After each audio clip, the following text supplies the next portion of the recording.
Please. Hello. Wow. So I just wanted to welcome everybody to our March event. This is NFC Technologies, sponsored by NXP. There's a couple of new toys and gadget stuff that we're using today, and one of you see them right now on the screen. It's a Twitter wall, and we're using a couple of different hashtags. You'll see pound Mobile Monday, pound MomoSV, and pound MomoSV.NFC. So I've got a lot of feedback on, hey, people come up here and announce jobs, and where can I read them? So if you have any job announcements or things you want to send to the group, hiring, looking for folks, feel free to use those hashtags today. And for those guys who's looking for jobs, you probably want to follow the hashtags and see what's being posted. So I'm going to go through some slides today, and I'll show you kind of the order which we're running.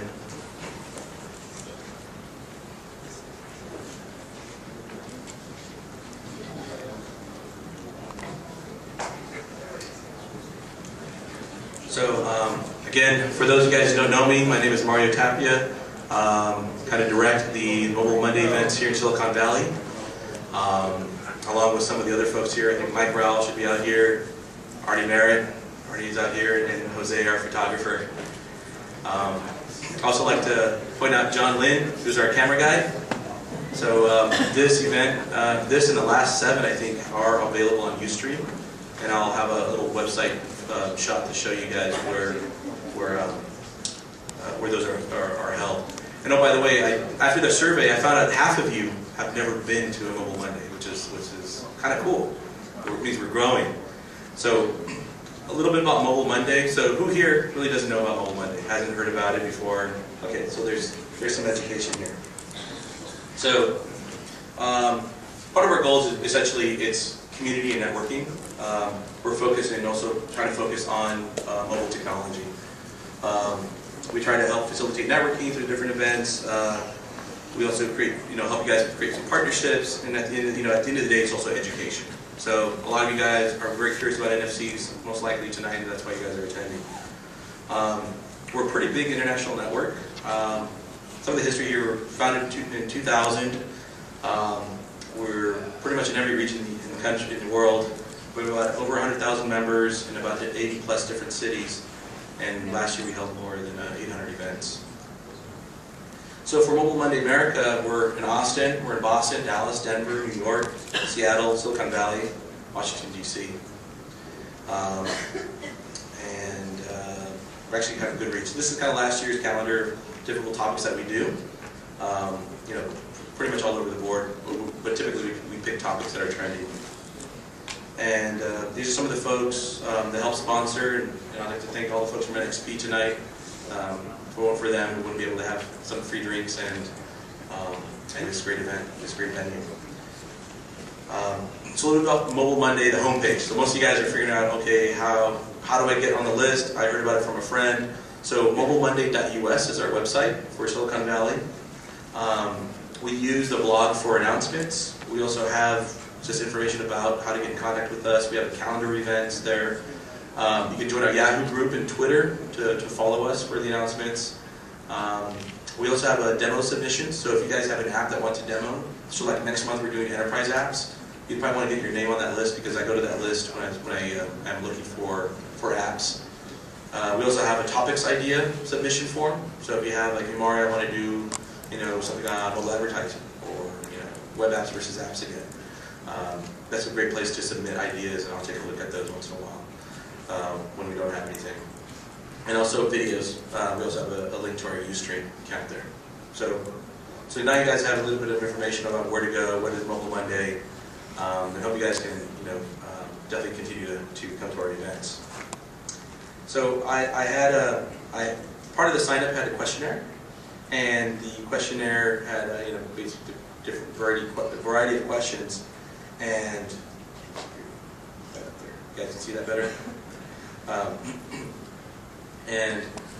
I asked, okay, which phone do you currently use? And well, some of you guys use a BlackBerry. And definitely there's 71 Nokia people here. And there are a lot of iOS folks. And there's a blend because I let them, there were check boxes so you could pick more than one. But it's interesting to see how Android, a year ago this was totally different.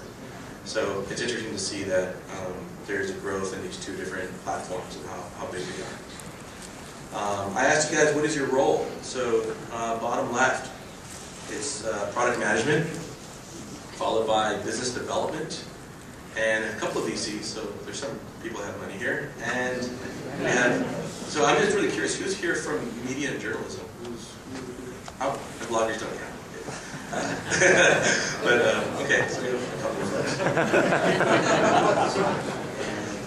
And we still have developers, which is still good. Whew, I was thinking that we lost our developer group. But I think it also depends on the topic. But this is kind of the demographic of what you guys are. I think I've shared that with you, with the panel as well. This was a good question about, this is your first time attending. Pretty much half of you guys said that you were attending, which is first timers, which is great. And ask more developer type questions of what platforms do you support. So bottom left we have Symbian, Nokia, iOS, definitely very popular, followed by Android. RIM is still, contender, and then Windows is interesting because every time I do a Windows survey, no one raises their hand. But this is interesting. I don't know if it's the Nokia Windows that's going on, but that's interesting to see. So that's a little bit about what we're doing here, and gives you an idea of who's in the audience, really. I wanted to take a picture of you guys. Who's got a camera over here? Or Jose? Hey Jose, let's get you have a wide angle. I just want to get everyone waving to you, so you can, and we'll post them on the website. But if I get everyone over here on the right hand side waving, and then Jose waving, come on, don't be shy, wave everybody over here on the right. Get those Jose. All right, okay, people on the left. We got spirit, yes we do. We got spirit, how about you? Okay. All right, cool guys, thank you. I want to introduce our moderator for tonight, and Javed is from Khosla Ventures. He's got a great background in mobile, and come on guys. Give David a hand here, guys.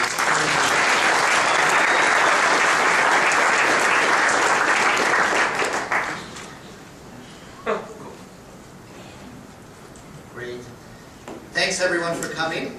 I hope everyone learns as much as I did before this panel, during the panel, so we'll try to keep up the excitement. And I think we've got a kickoff presentation. Is that right? You ready to go? Trade seats.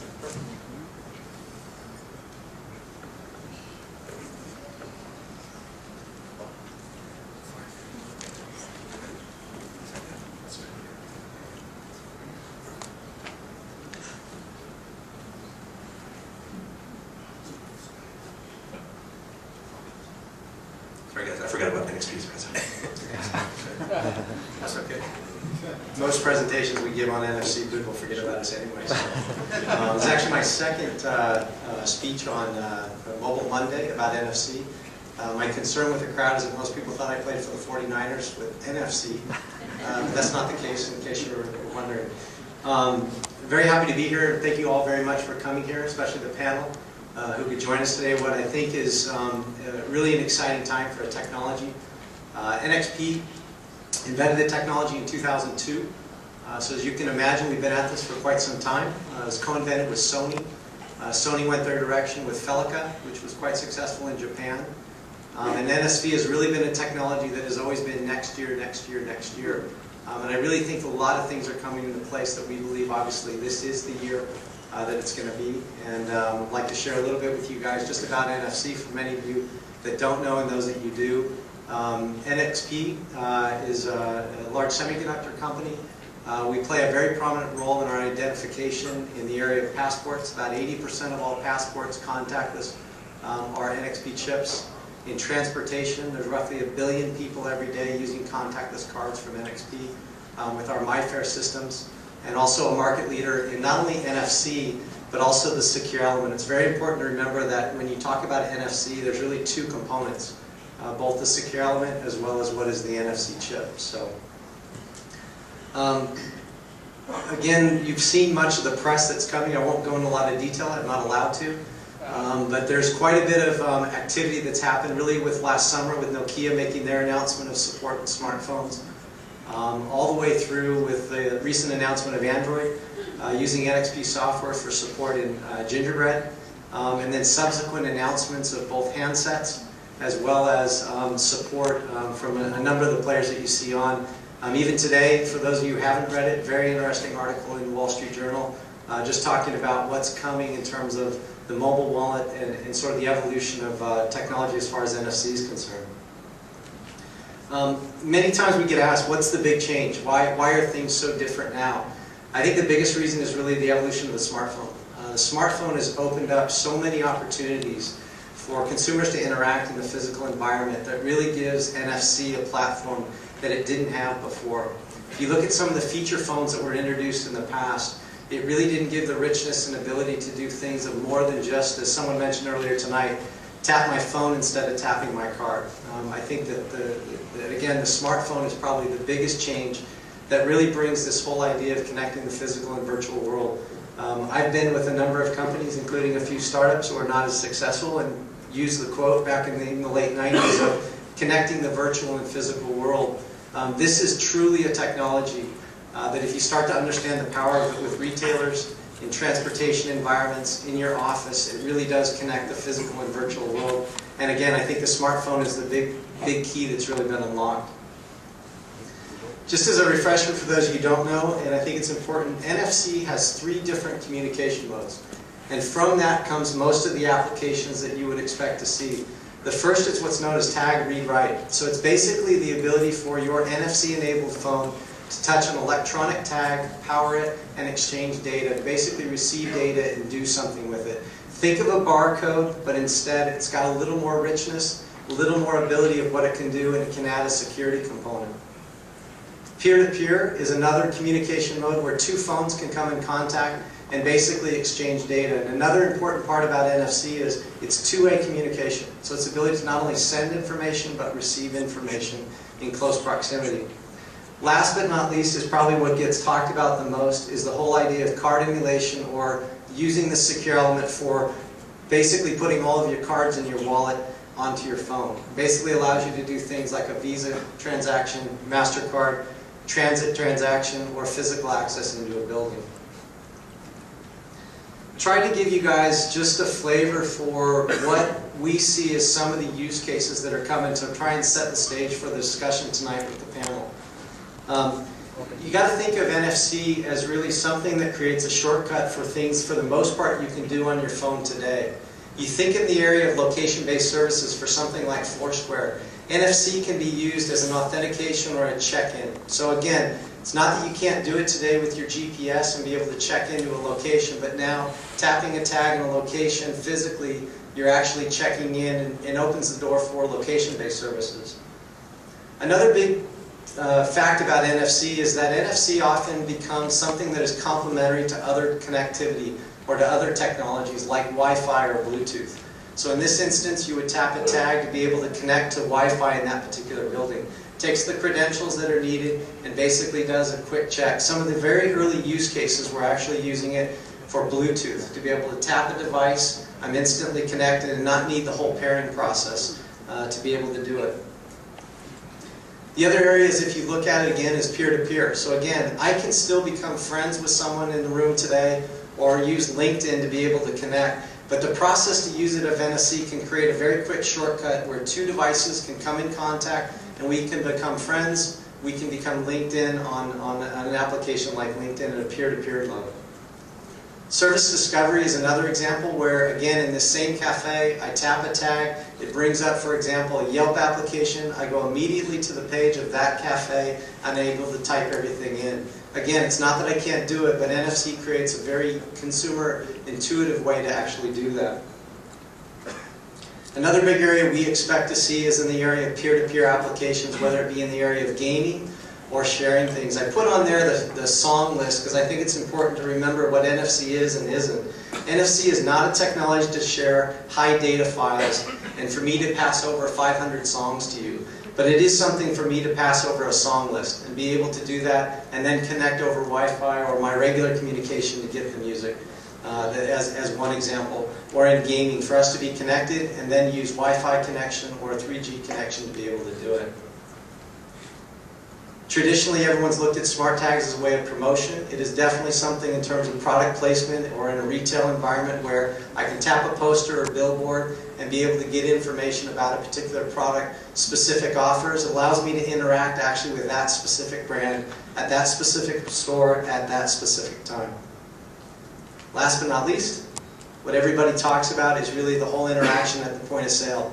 And I think what's most important for the group here is to realize NFC is not about replacing your contactless card in terms of a tap. It's about everything else that goes around the transaction. It's my ability to receive a receipt as I tap. It's my ability to receive an offer, my ability to receive warranty information, anything that might be important for me to receive either from a brand or from that particular retailer. Again, at my convenience, as far as a consumer of what I would want to see. Very quickly move through. Transportation, we believe, is an enormous market for NFC, in particular outside of the US. As I mentioned earlier, roughly 1 billion people every day use contactless cards or tickets to get on and off their transport systems around the world. NFC is a technology that will enable you to put those same tickets onto your phone.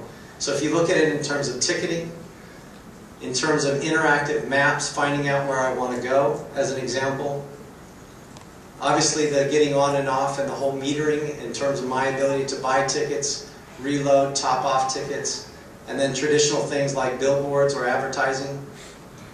Last but not least, it's the same idea with different service discovery. Picture coming out of the Paris metro station and being able to tap an Urban Spoon application as example. It would pop up immediately. The same basic thing I would do when I opened it up, but it knows exactly which restaurants it would want to point me to. So just some examples, like I said, to give you an idea of where we think some of the applications will be. This one I show only because it's the most complicated slide we have. We like to show it to people to confuse them at the last minute so you don't really know what's happening. It's important to remember NFC is not a simple technology from trying to do everything perfectly. Because NFC requires so many different parts in terms of a phone interfacing with point of sale, transportation, physical access, the whole concept of a secure element and who owns it and what's the right way. Too many times everybody that's in this, including ourselves and everybody on this panel, we focus too much on what that technology means for us versus what it means for the consumer. The real challenge for everybody in this ecosystem is the ability to really produce what is the best consumer solution. Is the ISIS wallet better than the Android or Google wallet, or is it better than some other wallet that may be coming? The answer is really, what is the consumer really going to be wanting in the end, and what's the best way to produce that? And I think that's what the challenge is for everything here. What's different, I think, today, and why I think the conversation should be really good, before 4 or 5 years ago, the belief was every single player in this ecosystem had to cooperate 100%. And I really believe the smartphone has changed that, because now just single components of this can now work to create the tag applications, can now work to do peer-to-peer applications or transport applications. And that's very different than the way that everything was looked at just 4 or 5 years ago. So anyways, with that, David, I will turn it back over to you. Great spots. Can we ask questions? Towards the, Okay.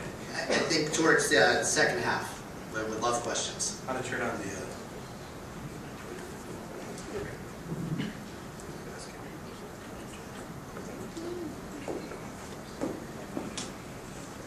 Okay, thank you for that overview.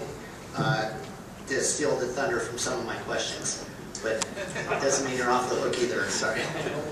So I warned the panel that I was going to start with a basic question that just asked, what is NFC? How should the community that's not as much in the NFC world think about what it is?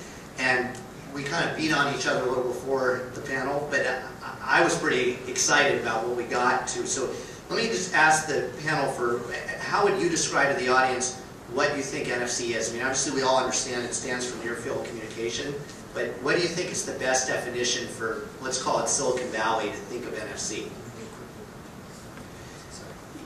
Good idea. We can do a quick introduction before we go answer that question. So sure, let's start with you, Jeff. Yeah. So it's Jeff Miles with NXP, and I head up the mobile transactions group worldwide. So basically our products that are NFC and secure element related into the mobile handsets. Javed, Chaudry, I head up the mobile commerce strategy and execution plan for Motorola. This is Mohammad Khan, President of Vivotech. We have been actually focused for the last 10 years to make this, and basically we have enabled 800,000 point of sale in about 35 countries to very NFC device is one part of it. I think that part is was done. The second one is to enable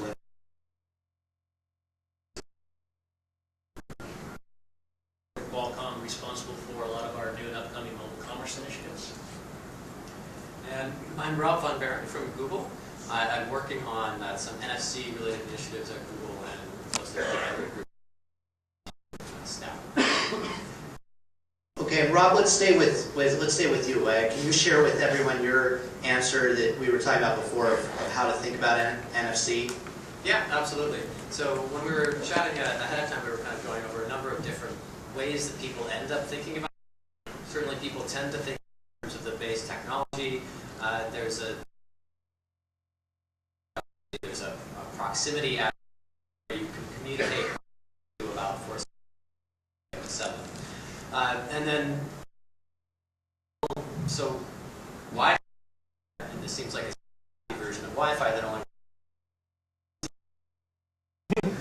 more or less. So I think the thing that's really fundamentally different, though, and that's really interesting about NFC is that it really provides a way that you can interact with the real world. So rather than thinking of it as a communication mechanism, it's a way that I can use my phone as a way to touch on things that are out in the physical world. You can kind of think of having the entire world be a touchscreen that I can now go poke on and interact with things. So if somebody goes and puts out various NFC-enabled stickers or readers or what have you, I now have a way of very specifically saying what my intent is with a device and how I want to interact with those things. That's much more convenient than if I have to open up an application on my phone and scroll around on a tiny little screen and pick things from a menu. So it's a way of interacting with applications in a way that you can get a user to specify their intentions that's much more powerful and much more flexible and frankly more intuitive because you're moving around in the three-dimensional world in ways that we all do very naturally. So I think that's the real power of the technology.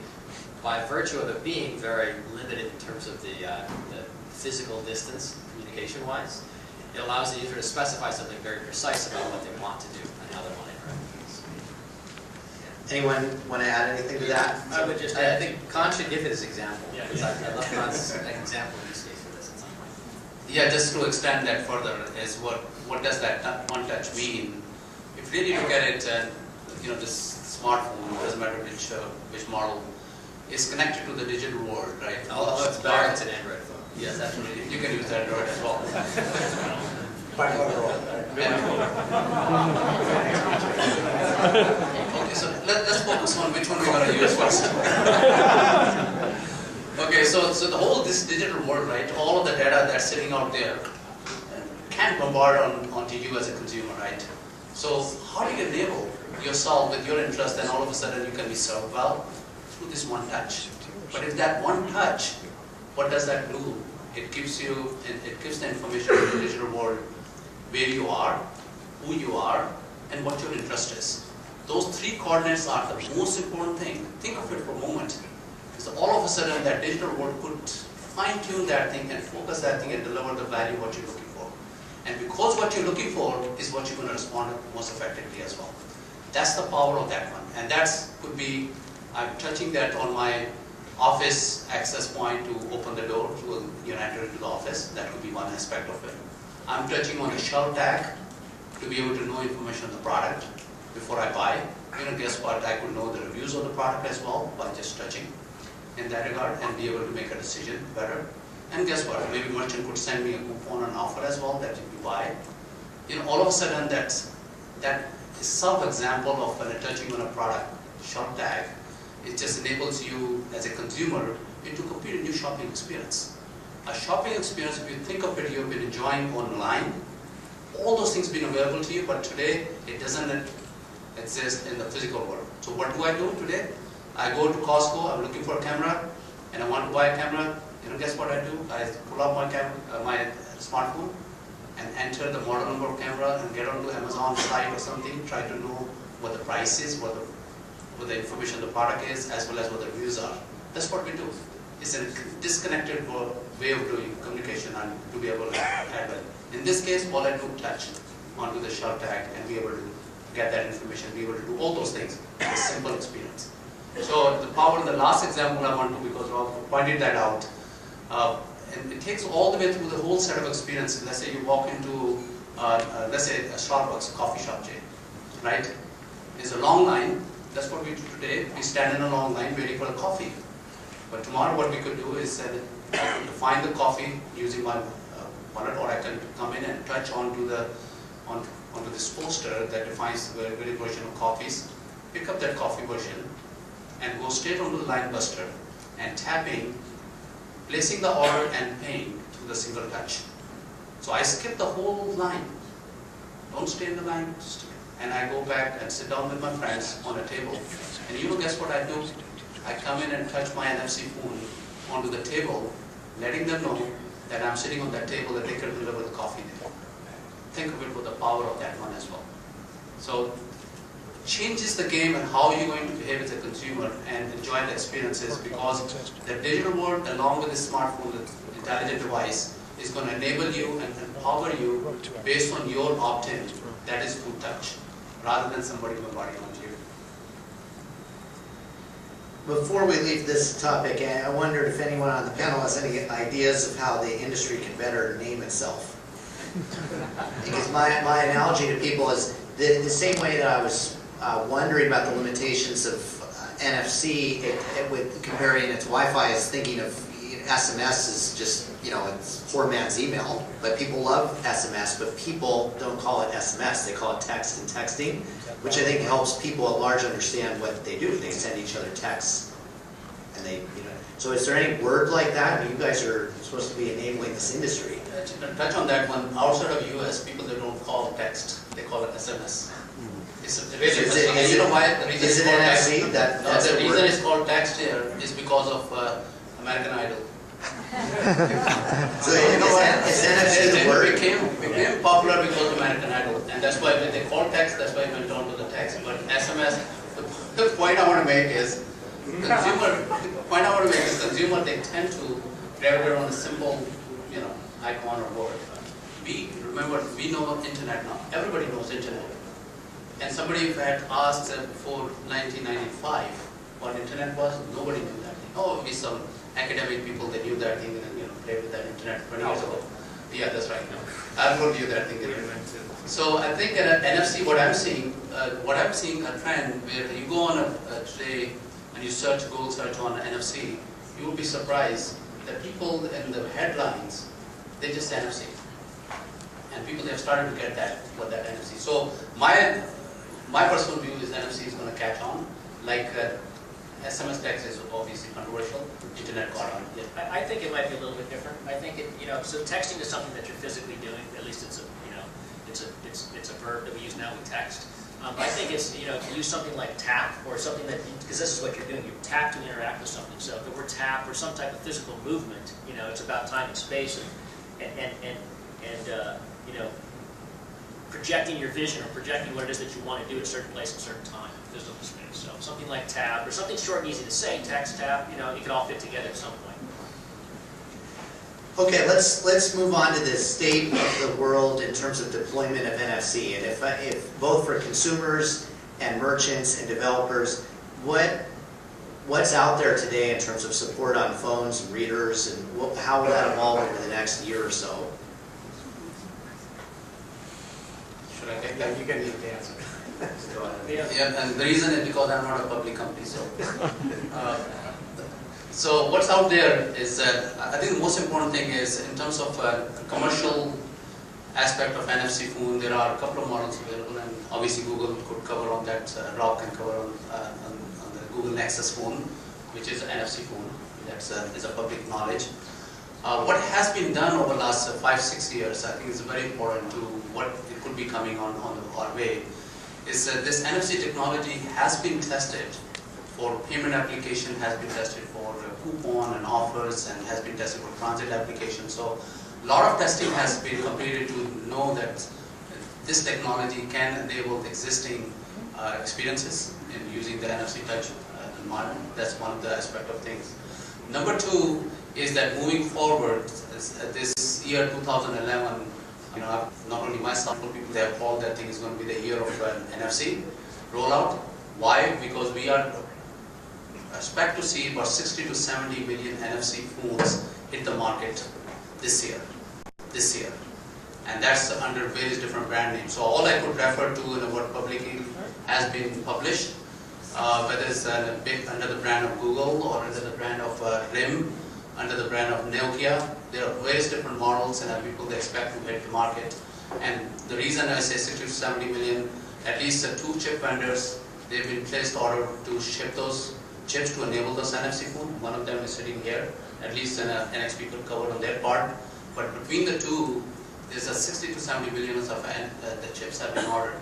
And those chips not going to sit on the shelf, they're going to go into these phones and they're going to hit the market this year. Yeah, and just add to that on the infrastructure side, because I think that's one of the key components. The phones, obviously there's lots of activity to bring those, but I think on the infrastructure side is where it's interesting.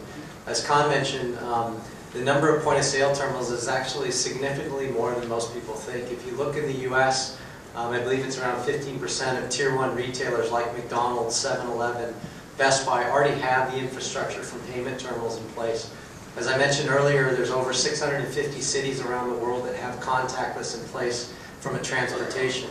There's also been significant work, for example, a company like UPM that's developed the NFC tags that would allow developers to be able to put these applications that we've talked about, whether they're in retail environments, whether they're for other applications in terms of these tag-based applications. Much of this didn't exist just a few years ago. So I think the infrastructure is another key part.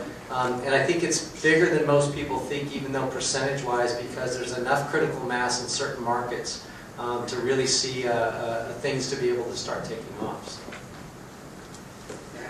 That's very interesting on the readers. That's many more readers than I would have guessed. Let me come back to the phones, because it's at least hard for me to know what to do with 60 to 70 million chips shipping, because I think there's almost 1 billion phones purchased a year.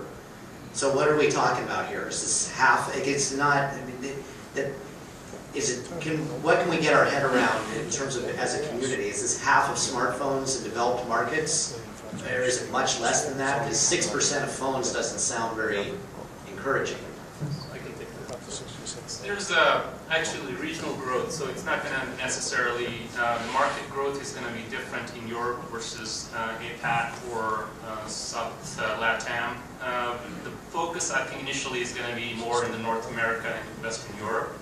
So you'll see growth rates about 30-35%. In the next 3 years, we're expecting by 2014 we'll have about 250 million devices, almost like 20 to 25% of the smartphones in the world will have NFC chips in them.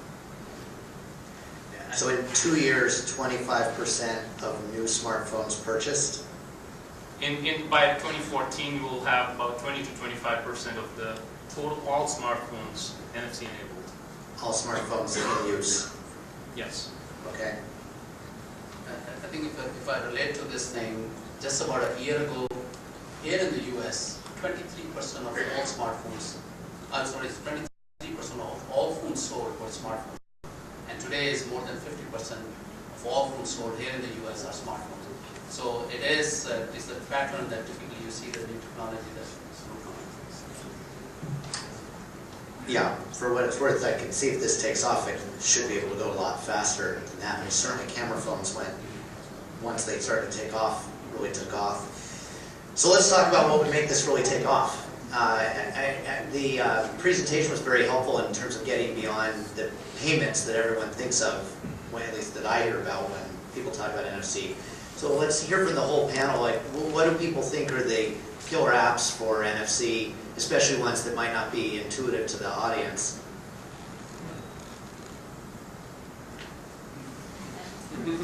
Okay. Yeah, I can start. So I think we mentioned a little bit of where the phones are going to be. I think you need to look at different regions of the world. We'll have different applications that will be, quote, the killer app. I think one of the key things is to look at in markets like China and India and others where there really are no data plans and you have most people as prepaid accounts. I think predominantly when you will see NFC, it's going to be around things like transport and payment because the smartphone really does become your communication or your whole device. I think in the Western Europe as well as in the Americas, I think it is going to be payment. But what's going to make it the killer app is what we talked about. It's all the activity around the payment. It's not just the transaction of replacing my card. It's the transaction of looking at, think in the US too around things like prepaid cards. The ability, the biggest complaint I have about my Starbucks card is I don't know what the balance is.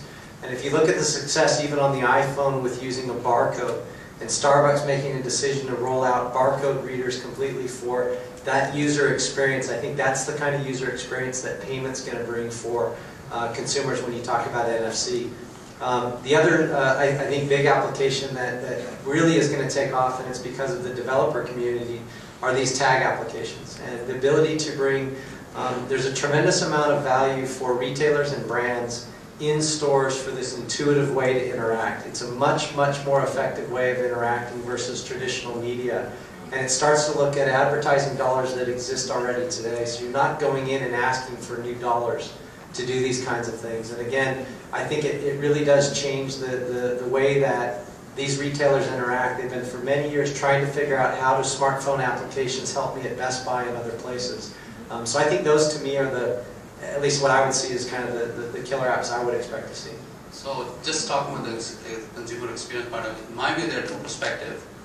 The main reason this NFC is going to take off and is starting to take off, in my view, it is because of the big war that's occurring today between the smartphone vendors. The smartphone vendors, they want to deliver better experience. You know, they all have same display. There's no difference. So what's the difference between among them? What's going to differentiate them? It is the experience that's going to deliver. It's the application that's going to deliver onto the smartphone. And the NFC, it brings another, I'm not saying that there are not many other ways to deliver various different experiences, but NFC is going to enable a completely new set of experiences. As I said, because it helps you to connect into your digital world. It bridges the digital world into the physical world. That's what makes this a device to be powerful. As a feature phone, it struggled. NFC technology struggled. I was there 5-6 years ago.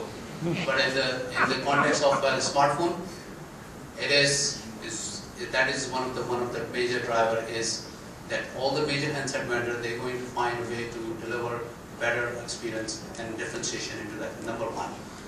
Number two are these some of the applications that we just talked about. In terms of if I'm going to, me as a consumer, start making a much more better informed decision of making a purchase or making a commerce, that I'm going to find a value as a consumer into this device and I'm going to use this technology or so. Okay. At the same time, if I do go into that mode, into the amount of dollar that gets spent on advertising and marketing, think of it, all of that thing is spent on mass merchandising, mass marketing, mass advertising. We are all part of that thing. We get bombarded through a newspaper or radio, TV, and all sort of different things or so. And if I'm a single, I still get a coupon of Pamper, right? I don't need to, okay? So this is the device that one day is going to enable you to reach out to you based on once you have opted in, based on who you are, based on where you are, and based on what you're interested, whether you are in the shopping mode, whether you are in just a passive buy. That's what is going to deliver the value into you as a consumer. How expensive is it to add the capability to a smartphone, like for the smartphone manufacturer? On average, the cost of the device will, hardware-wise, will go up about $2 to $4. There you go. So that shouldn't be too distracting from making it work. Two points. The first one was about the handset manufacturers, you know, the smartphone guys. At the end of the day, once the first guys fall, everybody else will follow suit. I mean, the period of differentiation is going to be pretty short. It was just like cameras. Once the first went, the rest will go. Right? We see that going on right here now, as a matter of fact. So on the NFC side, at least what we hear in the press. On the second, we talked about, just to step one back real quick, the killer app really, it's really about the consumer experience, right? This is a consumer play. So first of all, once the developers get their hands and get the kind of the biz dev side of their mind going around what they can bring to market with technologies like this, you guys, or those guys, whomever, they're the ones that are going to come up with the best use cases. But what I see, the vision really is about my day as a consumer, how NFC is going to help me just live a better life, right? So just take a simple shopping experience, right? So I walk into Best Buy. From the time I step into that store, right, till the time I step out, there's so many different things I can do with NFC. So many revenue opportunities for the vendors or the suppliers, if you will, and so many opportunities for interaction with the merchant, between a merchant and a consumer, right, on the consumer side. The vision for me anyways, and this is just my vision, is that when I step into Best Buy, I want my handset to present me with everything that's relevant to that shopping experience, right? It could be my gift cards, what cards I can pay with, my offers, loyalty card, everything that I would have stuffed into my wallet, hopefully, but probably forgot at home, is now with me, right? But I want the experience that I have at Best Buy to be the same experience that I have at Macy's. So I don't want a Macy's app, a Best Buy app, and 15 different apps of the places I shop at. I want my experience to be identical across the board so I know which menu buttons to push and how to drill down into menus to do certain things. So at the end of the day, to me anyways, it's really about the consumer experience, and that's where we get adoption. Yeah, and I'd add that one of the ways of thinking about this too, I would agree that I don't think any of us can say what the killer app is. It's probably going to depend a lot on the particulars of any one user, what they're going to be really interested in. But I think the difference is going to come in just the way of interaction. The fact that it's going to be much more convenient. It's sort of like the shift from cars that have a manual key that you go and unlock versus having a keyless entry. It's really not that big of a deal. It's not that hard to go and stick my key in the lock and unlock it, or to walk around and open the door for my wife first. But it's that couple seconds every single time, multiple times per day. It's just a lot nicer. Once you get one of the, if you rent a car that has that for the first time, I remember having this experience years and years ago. It was just way, way better. And then I felt like a douchebag when I went back and had to use my crappy old car from my parents, right? This is the same kind of experience that I think people will have. Once we have a lot of applications that are actually taking advantage of this interactivity, taking advantage of the fact that you can tap and interact with the real world, I think that's going to be something really compelling and very easy to use, much more intuitive than kind of what people are doing today. The example that Khan gave earlier of, well, if I go in and I want to, say, read a barcode off something to find out how much it costs today, I have to take out my phone and open up an app, and maybe I have it on my home screen. It's not that bad, but it takes 10, 15 seconds to go through that. If I can just take it and do the whole thing in 1 second, I'm much more likely to actually do that. That's where the difference comes in. I think that's what's going to drive adoption. I think because if I translate that thing, an online world is one click, in the physical world is one touch. So I just should add that we provide over 80% of the chips for the keyless entries. Just wanted to add that really, we've been talking about a lot of retail or payment space, but if you think about NFC, it's really a transformational technology that can define and redefine industries today, and not just for retail or payment, but a lot of different industries. And it could include healthcare, for example. It's all your physical spaces around you and products and things that you want to interact with. And they're not just limited to retail environments. They're think about your glucose meter that you have on your and you're checking the and how do you transmit that data? Just touch. You don't have to connect. So it's the simplicity that it creates to connect to the physical objects and physical places, and that drives and transforms industries, not just in the payment or financial side or retail side, but a lot of different industries, automotive and others. Military as well. There's a lot of applications in the field. So it's the efficiency it creates. The efficiency it creates of doing things around here. Let me ask more about what, because just listening to you guys, it sounds like you're saying you don't really know exactly what the killer applications will be. And most of you are in what I think of as infrastructure providers to this industry. So what would you like application developers in either big companies or startups to be doing? And do you think it's more important for existing companies, like take a Foursquare would be an obvious one, to companies that exist that aren't made by NFC, but to bridge their services into NFC? Or do you think you need new startups that, you know, are specifically around this enabling product tags? What do you guys need from these guys? So I'll take that first. I think the answer is both. I think that the first thing is you need to look at NFC as simply an extension of applications that already exist. We talked earlier today about Shopkick. They were featured in it was actually an airline magazine I saw. Really exciting kind of technology around how you enter a store. It uses some radio frequency to be able to identify. I see in that example that NFC is actually an extra dimension that they have. So I think NFC is simply to answer that question, whether it be Facebook, whether it be LinkedIn, it becomes another feature. It's when I download my app and it lists all the things that it uses, GPS, it uses my 3G connection, and now it will use NFC. So I think that's the first answer. I think the second answer is definitely applications that are unique to NFC. But I think probably the first category is really looking at NFC as a complementary technology to what you're already doing that adds features that we've all talked about that you really can't do today, or adds authentication that you can't do today, security that you can't do today. Those are the kinds of features that I think NFC adds to existing applications. I say 3.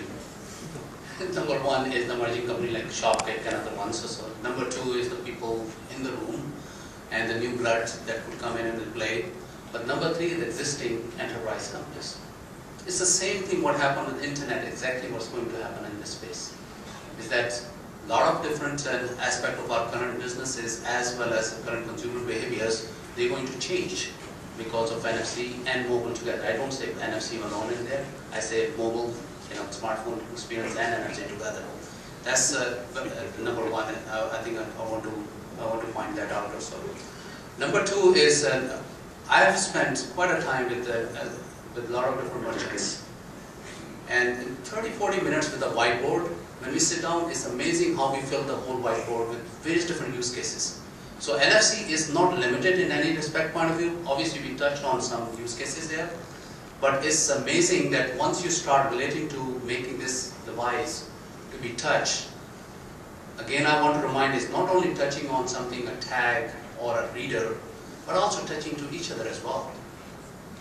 Okay, one other thing which we didn't talk about that, I think I could be paying to my son by just touching to devices. I could be paying to pizza delivery guy by touching my NFC food who is touching the NFC device. So it's literally amazing. I could be transferring the business card, I could be transferring also different information between the 2 people. So what is this? There's a video, right? So it is going to enable, and when you get into that mode, it's not the enterprise people or the existing organization they want to spend. It is the youth.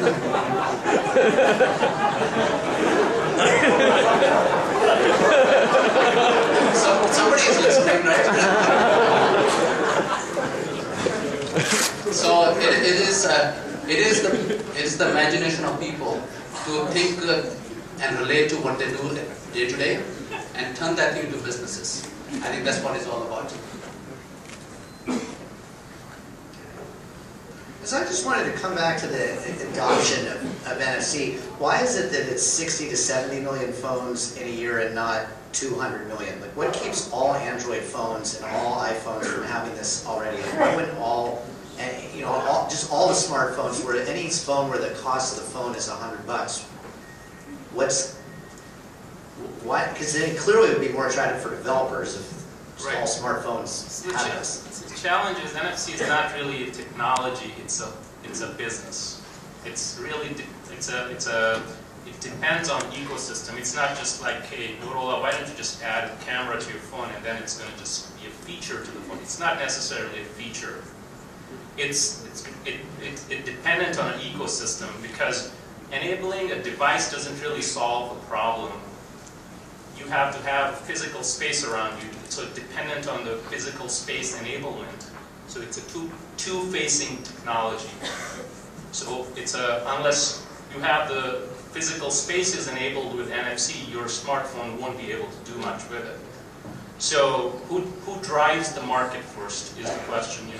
Should we just saturate the market with devices and ultimately services will be developed? Or services have to come first and then devices will be developed to support them. And that's what has been one reason for delay.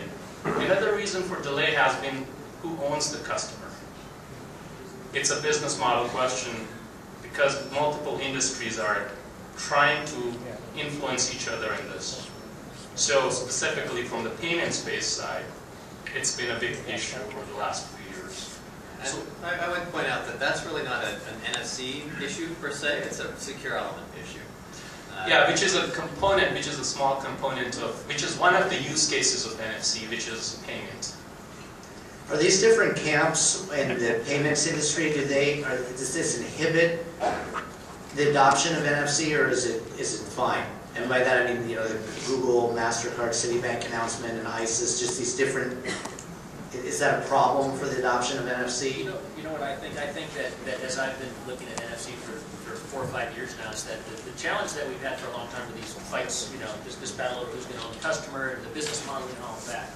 I personally think, and I've always stated publicly that at forums like this, that if somebody didn't pay attention or take the reins, that somebody like Google would come along, and I used to use Google actually, would come along and probably steal it from everybody else. So if you're not paying attention, it's the Netflix Blockbuster story, right? Where if you're not paying attention, someone's going to come along and take it away from you. You're going to end up by the wayside.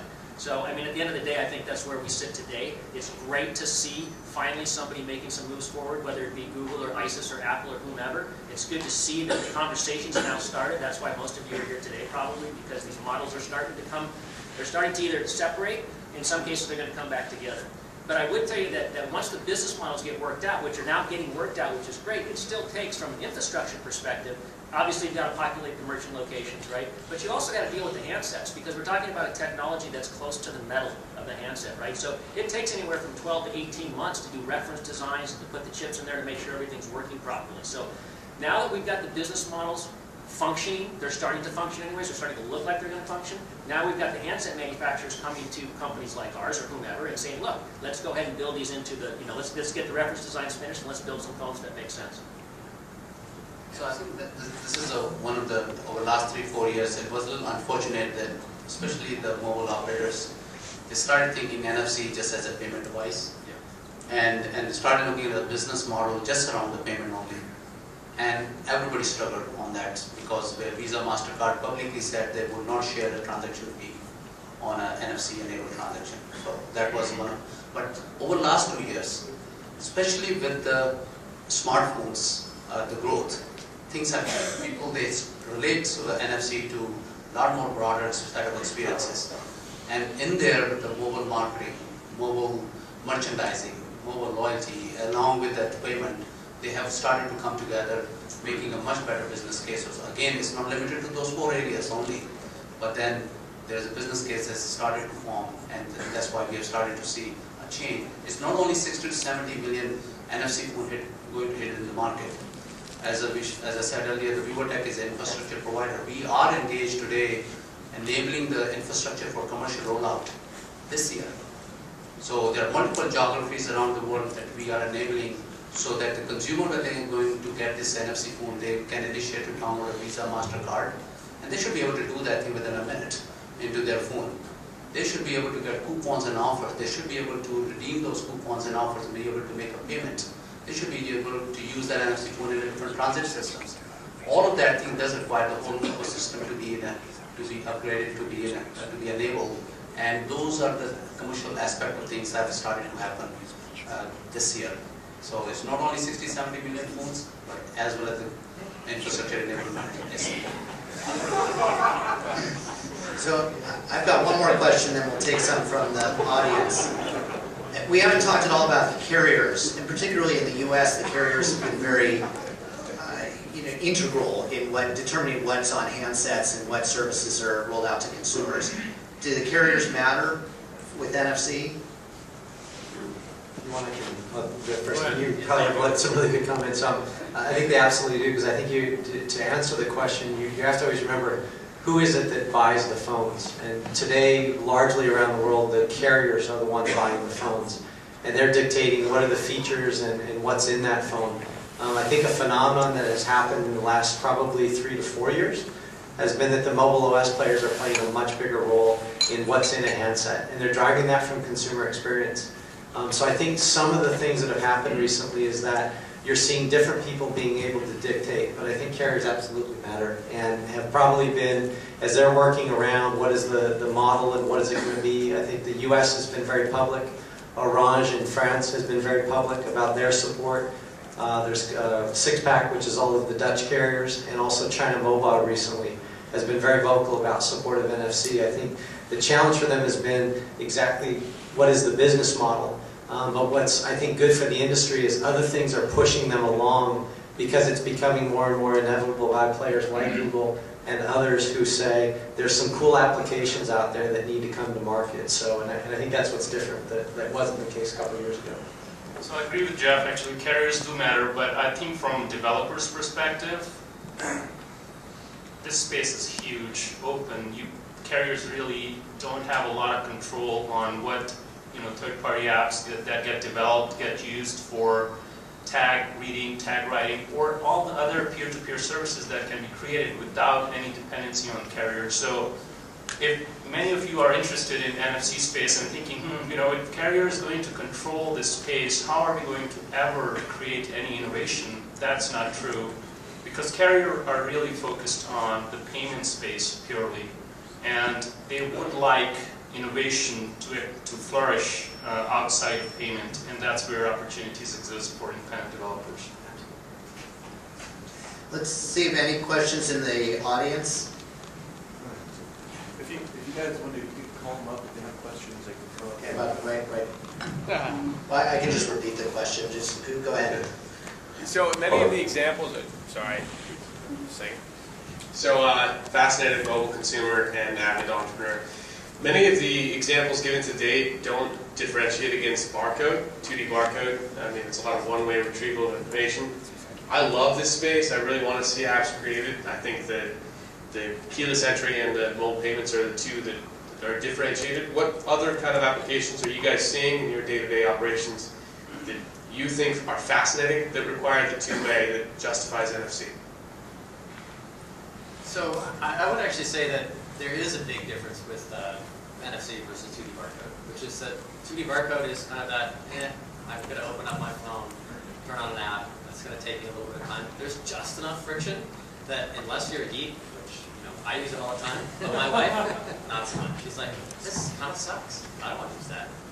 But if it takes a second to do something, that interaction is now plausible to use for all kinds of things. I think that's really a fundamental difference, even in those just one-way ingestion of information kind of scenarios. The other thing that I would say on that is that you can do more sophisticated kinds of identifications, where you can have something that you want to interact with, where you're actually doing authentication, you're doing a cryptographic handshake to say, I really know that I'm talking to a piece of hardware that is embedded in the package of something, or it's on the door to my house, so I know it's really the right piece of hardware.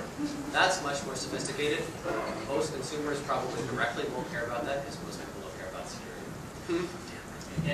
But I think that there are a bunch of use cases that we can enable and make really secure and safe, where we can protect consumers in a way that isn't possible with just sort of dumb one-way information transfer. And I would just add, if I could, to that then, so, you talk about ubiquity of your device, being able to do multiple things. So we're talking about using a barcode possibly to do certain, minor things or limited things, but remember, we're talking about more than just payments and those types of one-way interactions. We're talking about being able to open the hotel room door, right, or the dorm room, or that kind of thing. So it's one device does multiple things. Cool. I think we're going to take some questions. If you guys, I think we could probably do one more. If you have one more question, I would think we'll take 6 from the audience, but we'll just do one by one. Shireen Kazi from Belty, and my question is about the ecosystem, and there was some mention about building out the ecosystem. And it seems to me that in really kind of tagging the physical world is a huge challenge. And it almost seems to me that if you're a retailer with a lot of inventory, that could be a real challenge, because you are asking that retailer to literally tag every single item they've got. So any thoughts on how you see the progression? I think the Starbucks, it's easier with food manufacturers that have a small inventory, but if I take that to Macy's, things change. Right. I think that's a good question, and that's why I use the word shelf tag rather than product tag, because all you're doing is tagging the shelf. There's always limited, even in a grocery chain, is a limited number of shelf tags that you can need to do.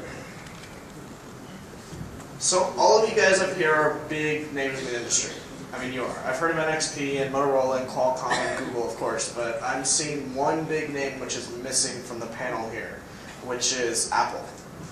And They're back there listening, right? yeah, probably. Declined to show up. Yeah, exactly. So iPhone 5 is this year or next year.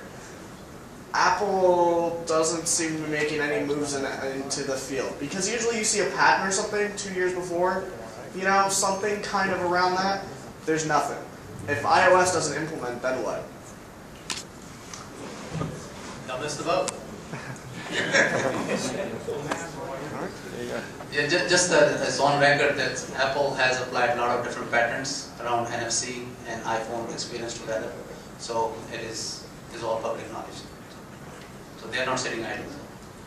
Hi, my name is Javed. I currently own a digital marketing company called Driven Tide, so in marketing. So my question is that one of my clients is Gap, and one of the big areas that we're seeing is that we're spending millions of dollars on advertising for social media, paid search, contextual targeting, network targeting.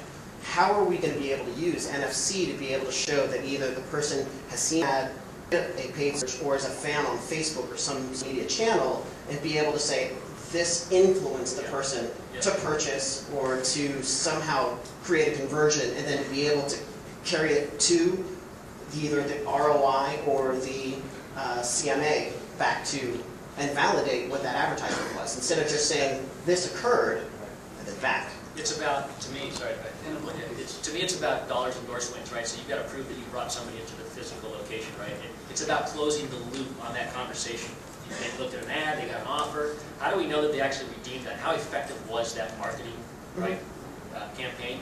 If you can take it all the way to the point of sale, right, and use NFC at the point of sale to kind of close the loop on the transaction for that conversation, then you can get your ROI.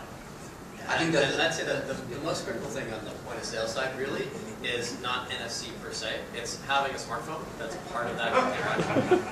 So now you've got the possibility of having a purchase interaction that happens when you've got a lot more information flowing back and forth. Once you create an ecosystem there at the point of sale that's more rich and allows data to transfer back and forth, that's when you get that ability. But is NFC going to carry the contact information, or at least the ID information That's right. of the I think person? that's the key. It has the capability to do that.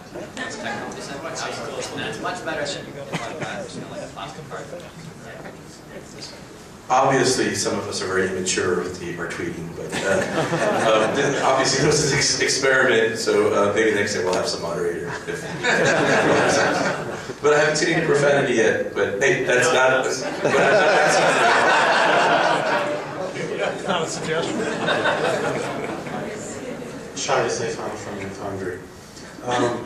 So in order to build the killer app, there's a big question about accessing the content on the secure element. And interesting the question that was about Apple and being here. I don't think we will have the potential of expanding what NFC can do and what the industry can do if not Google and Apple and other players in this space try to provide easy way to access the content on that secure element. have it secured and allow interaction from an application, native application to that element. So my question is, I mean, do we know how much adoption we have in the industry from those players out there to enable third-party applications to make and have complete access to the content in secure elements? So I'm happy to jump in on this. I've actually spent a lot of time in the last many months looking at security around NFC and secure element stuff. So the short answer is that, thanks. So the short answer is that just from a technology perspective, it does not make sense to have random third parties accessing the secure element. It makes it insecure. So you have to have some APIs around that control how that works.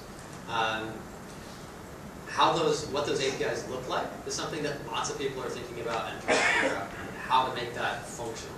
One of the other constraints is that the secure element hardware that's out there today is pretty impoverished in terms of amount of space, computation resources, etc. So there's really not a lot you can put in there. So if you open it up and have a Wild West for access to that, it just doesn't function. Now that said, I think that the most important thing, and certainly Google's position on this, is that ultimately the secure element ought to be used for things that are going to be interesting and useful for the user, and the user ought to be able to pick which things those are. So that doesn't mean that there will be an API that gives any developer complete and total access to the secure element to do anything they want to. That probably just isn't going to function. There are too many security constraints around how you manage the keys, how you ensure integrity of the device, etc. But it does make a lot of sense for there to be open APIs to allow certain kinds of features to take advantage of the security that's available in the platform. And that's something that I think makes a ton of sense. And definitely I think user choice becomes a critical component of that. So if there are different services that various people have created that can work on the secure element, the user ought to be able to pick which of those they want to use. I just still want to remind that there could be tons of applications without engaging secure element. Okay, so there's a memory there, there's a baseband memory, and you can provide a certain level of security, and you could have interactivity between the NFC phone and the reader, between the NFC phone and the tag, between the two NFC phones. Tons of those things can happen as well without engaging the secure element. So do not limit your thinking because of secure element. Yeah, definitely don't conflate the two. The right way to think of it really is that the secure element provides a way of doing strong cryptography and having proof of identity, which is completely independent of the fact that NFC happens to allow you to interact with the real world and use the world as your touch screen. So they're different things. They tend to get lumped together because the original drivers of NFC were all payment related and relied on a secure element as well. So people lump the two concepts together.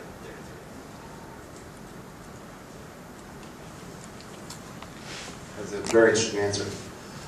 My name is Jason Finesmith from Greenlight Systems, and my question is about the secure element side of that. There's been a battle brewing between the operators and the handset companies about where will that secure element reside, whether it's in the NXP integrated chip or on the SIM card. Now I'm wondering which direction is going to win, or will they coexist? And also, how will the Visas and MasterCards play out in that? I'm curious specifically to hear what Mohammad and Jeff have to say, since you're on the kind of more neutral side of seeing that game play out. You want to start? We're actually not very neutral on that.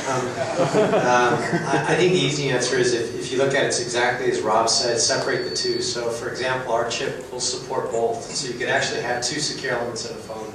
And I think the answer is it'll play out based on the consumer solutions that these companies bring out. If you look at Western Europe, is very much a strong supporter of what they call SWP, or single wire protocol. And that's the SIM card form that allows you to do all of these wallet secure element functions versus embedded. So I think the answer is both in the end will be solutions that you'll see in the market. I think there's different business models behind each one. I think there's different proponents of one versus the other. I also think you're going to see both being successful on the same handset. There's a third category, which I would add, which we also do support, which is micro SD. So micro SD is another way that a secure element can get on the phone to support a lot of the wallet functions that we're talking about. So I think if you would have asked anybody 6 to 8 months ago, it would have been almost 100% SWP or a SIM-based solution. And I think both the mobile OS players as well as handset are becoming stronger, that the technology on an embedded is perhaps the best. We also, I think again, to go to the case, and I'll let Mohammad talk, is really about what's the best consumer experience. Is it really better that it's a SIM I move from phone to phone? Or is it better that it's in a handset? Because if I take my, from my Nexus S today, if I take my AT&T SIM card and I put it into a different phone, my NFC applications don't work. But if it's embedded on my Nexus S, everything works. So I think there's also that challenge. What's going to be the best consumer experience for that? So first I want to take the easier question, which was the Visa MasterCard. So that is well defined that the Visa MasterCard, when you download or MX or Discover, there needs to be in the secure element. Doesn't matter whether it's an embedded secure element or a SIM base or add-on, which is micro SD secure element. So that's number one. So that's given. That's very well defined, and because of the security reasons. Number two, in terms of where the secure element is going to land over 3-5 years from now, for next 2-3 years, we're going to say all three form factors: embedded, SIM base, as well as add-on like micro SD. But the way I look at it is economy of scale point of view. You've got 4 or 5 different vendors of smartphone vendors who are going to serve the worldwide market of mobile, especially smartphone model. Okay, the same consumer base is going to be served by 200 different MNOs. So where the economy of scale is going to come from? It is going to come from, that's my personal view, it is going to come from the handset vendors. They would be able to drive the set of application, they would be able to spend the amount of energy behind it than any other MNO also. Obviously the next biggest thing within MNO we have ISIS, which is a combination of 3 different MNOs. You have Vodafone Group or T-Mobile Group or Telefonica Group. Yes, there are some players, but even then, they will not be able to touch so many consumers that the handset vendor is able to touch that thing. So in the long run, 5 to 10 years from now, that's my personal view, that economy of scale is going to win, because the net amount of energy will be driven in that space. So I can quickly comment on this as well. I think in the next 2 to 3 years, you'll see fragmentation. You'll see secure element varying in different devices from different OEMs and different carriers.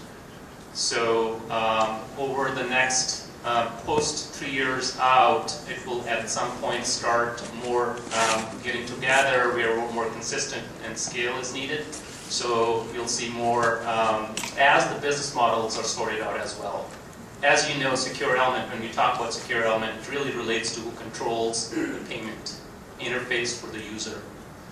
And once the business models get defined a little better, industry adopts the common approach to driving this business in the payment side.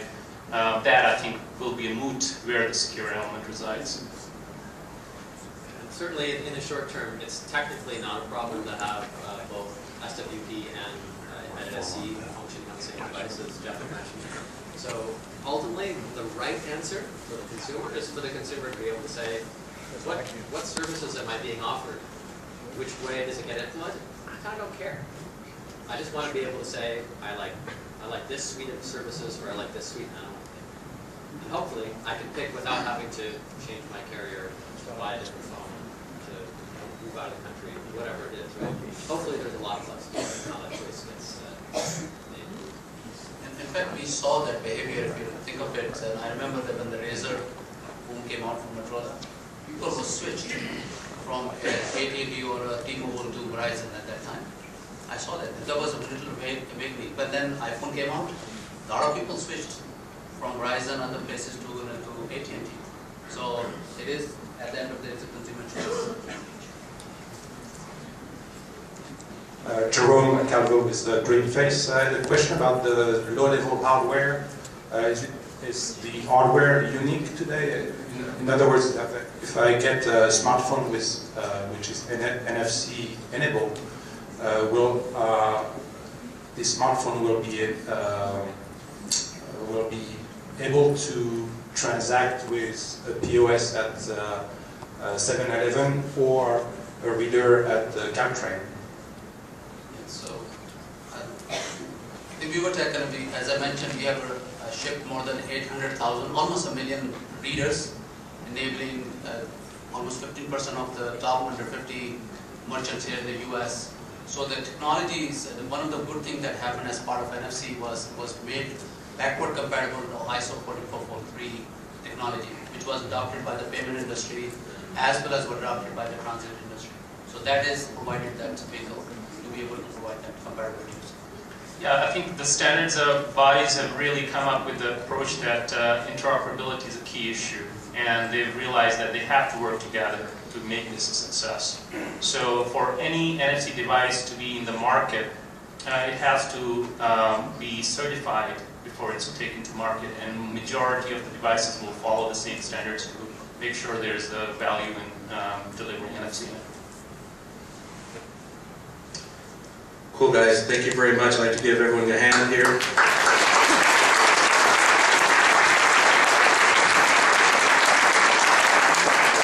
I'd like to thank David, the panel, and also NXP for tonight. Typically have announcements, but we're kind of running late. If you have announcements to make, pound MOSB, probably the place to do it on Twitter. And 2 weeks from now, April 11th, we're doing enterprise app demos. So a lot of confusion about what is enterprise. Enterprise, in my mind, is office productivity and mobilized workforce management. So if you have an app that focuses on that area, Salesforce, Oracle type stuff, and maybe Zora, so we look at stuff like that. We're interested in talking to you about presenting. Mobile advertising, yeah, it helps businesses, but not quite enterprise in my book. So with that criteria, if you guys have something in that space, Intuit is it also an example to look at, mobilized workforce stuff, this type of stuff. That's what I'm looking for. So 2 weeks from now, we'll same location, same place, same time. See you guys in. Thank you.